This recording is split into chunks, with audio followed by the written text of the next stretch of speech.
जय हिंद दोस्तों, स्वागत है आपको अपने इस यूट्यूब चैनल में। दोस्तों आज की इस वीडियो में हम बात करेंगे फाइटर पायलट कैसे बने, कैसे इंडियन एयरफोर्स में फ्लाइंग ब्रांच ज्वाइन करें। अगर आप भी चाहते हैं, आपने अगर बचपन से सपना देखा है कि नहीं मैं बड़े होकर इंडियन एयरफोर्स ज्वाइन करूंगा और वो भी बड़े बड़े एयरक्राफ्ट चलाऊंगा, बड़े बड़े एयरक्राफ्ट उड़ाऊंगा और देश का सेवा करूंगा, तो आप सही वीडियो पर आए हुए हैं। मैंने अभी यूट्यूब पर देखा कि 90% से ज़्यादा इन्फॉर्मेशन एयरक्राफ्ट्स के बारे में, प्लेन के बारे में, डिफेंस के बारे में गलत इन्फॉर्मेशन डाला गया है। तो मैंने एक इनिशिएटिव उठाया हूँ कि डिफेंस से रिलेटेड जितना भी जानकारी हो आपको 100% रिसर्च के साथ इस चैनल पर आपको मिलेगा। इस चैनल यानी सत्यम क्रांति पर आपको मिलेगा, तो बने रहिए हमारे यूट्यूब चैनल में। तो आज की इस वीडियो में हम बात करेंगे कि फाइटर पायलट कैसे बने, कैसे फ्लाइंग ब्रांच ज्वाइन करें। तो चलिए शुरू करते हैं। तो दोस्तों अगर आप IFA as a fighter pilot join करना चाहते हैं, यानी Indian air force as a fighter pilot join करना चाहते हैं, तो आपके पास 4 एंट्रीज है।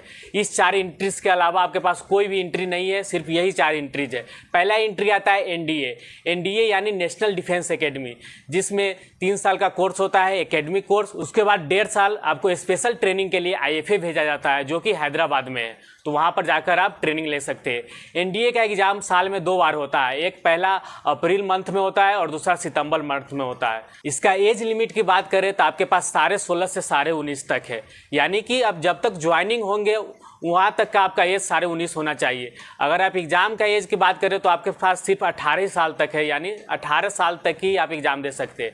तो NDA का एग्ज़ाम साल में 2 बार होता है, तो NDA के थ्रू भी आप फाइटर पायलट बन सकते हैं, फ्लाइंग ब्रांच ज्वाइन कर सकते हैं। NDA एग्ज़ाम पैटर्न की बात करें तो सबसे पहले आपको रिटन क्वालिफाई करना होगा। रिटन 900 नंबर का होता है, 300 नंबर का मैथ और 600 नंबर का GAT।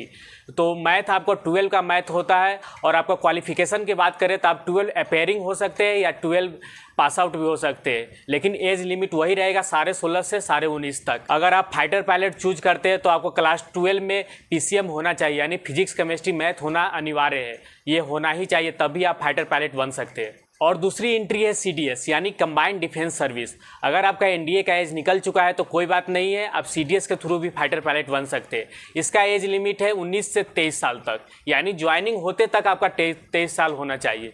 और इसका एजुकेशन क्वालिफिकेशन की बात करें तो आपको PCM क्लास 12 में होना ही चाहिए।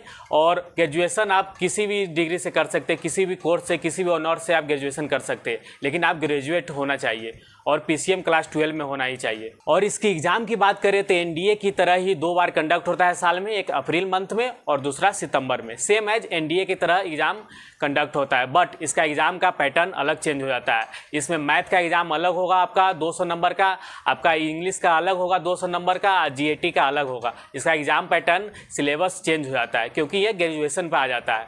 और तीसरी एंट्री की बात करें तो NCC स्पेशल एंट्री। आप NCC स्पेशल एंट्री के थ्रू भी फाइटर पायलट बन सकते हैं। और इसका एज लिमिट बात करें तो 19 से 23 साल तक, सेम एज CDS की तरह। और इसमें आपको NCC में C सर्टिफिकेट होना चाहिए, वो भी A एंड B ग्रेड का। अगर आपके पास C सर्टिफिकेट C ग्रेड का है तो आप NCC स्पेशल एंट्री के थ्रू नहीं जा सकते, आपके पास A और B ग्रेड का ही होना चाहिए। और इसके साथ एजुकेशन क्वालिफिकेशन की बात करें तो क्लास 12 में आपको PCM होना चाहिए, यानी फिजिक्स केमिस्ट्री मैथ, और आप ग्रेजुएशन किसी भी ऑनर्स से कर सकते हैं। और साथ ही अगर आप NCC किसी भी विंग से कर रहे हैं, आर्मी से कर रहे हैं, नेवी से कर रहे हैं, तो आप NCC special entry air force flying branch के लिए आप नहीं जा सकते। अगर आप एयर विंग से कर रहे हैं, C सर्टिफिकेट होल्डर है, तो ही जा सकते हैं। एयर विंग NCC होना ही चाहिए, वो भी C सर्टिफिकेट, ये मैंडेटरी है। और NCC स्पेशल एंट्री का सबसे खास बात यह है कि आपको कोई रिटन एग्जाम नहीं देना पड़ेगा। NDA से अगर जाएंगे तो आपको रिटन एग्जाम देना पड़ेगा, CDS से भी जाएंगे तो रिटन एग्जाम देना पड़ेगा, फिर आप SSB इंटरव्यू के लिए एलिजिबल है। बट आप अगर NCC स्पेशल एंट्री से जाते हैं तो डायरेक्ट बिना रिटन का डायरेक्ट आप SSB के लिए जा सकते हैं, SSB इंटरव्यू के लिए जा सकते हैं। तो ये सबसे अच्छा गुड पॉइंट है। अगर आप अभी NCC नहीं किए हैं तो NCC कर सकते हैं। मैं NCC कैसे ज्वाइन करें, एयरफोर्स NCC कैसे ज्वाइन करें, उसका लिंक डिस्क्रिप्शन में दे दूंगा, तो आप उस वीडियो को देख सकते हैं और ज्वाइन भी कर सकते हैं।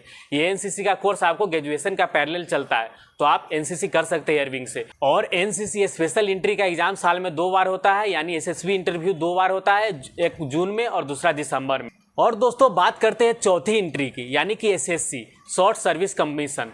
इसके माध्यम से भी आप फाइटर पायलट बन सकते हैं। इसकी एजुकेशन क्वालिफिकेशन की बात करें तो आपके 10th प्लस 2 में पीसीएम होना चाहिए, यानी फिजिक्स केमिस्ट्री मैथ होना ही चाहिए। और साथ ही आप ग्रेजुएशन कोई भी ऑनर्स से कर सकते हैं, कोई भी डिग्री से कर सकते हैं। और इसकी एज लिमिट की बात करें तो सेम एज सीडीएस और एनसीसी स्पेशल एंट्री की तरह होता है, यानी 19 से 23 साल तक। और इसकी एग्जाम की बात करें तो साल में 2 बार कंडक्ट होता है, पहला होता है मार्च और दूसरा सितंबर मंथ में। तो दोस्तों, अगर आप फाइटर पायलट बनना चाहते हैं इंडियन एयरफोर्स में तो यही 4 एंट्री है। पहला है एनडीए, दूसरा सीडीएस, तीसरा एनसीसी स्पेशल एंट्री और चौथा एसएससी यानी शॉर्ट सर्विस कमीशन। तो यही 4 एंट्री है, इसी के माध्यम से आप फाइटर पायलट बन सकते हैं। इसके अलावा इंडियन एयरफोर्स में फाइटर पायलट बनने का कोई और चारा नहीं है। आप कोई और एंट्री से फाइटर पायलट बन ही नहीं सकते। आप टेक्निकल ब्रांच में जा सकते हैं, ग्राउंड ड्यूटी में जा सकते हैं, बट अगर आप फाइटर पायलट बनना चाहते हैं तो यही 4 एंट्री है, इसके अलावा और कुछ नहीं है। तो वीडियो अच्छी लगी तो वीडियो को लाइक करें और चैनल को सब्सक्राइब करें और कमेंट करें कि आप आगे कौन सा वीडियो देखना चाहते हैं। मिलते हैं नेक्स्ट वीडियो में। जय हिंद।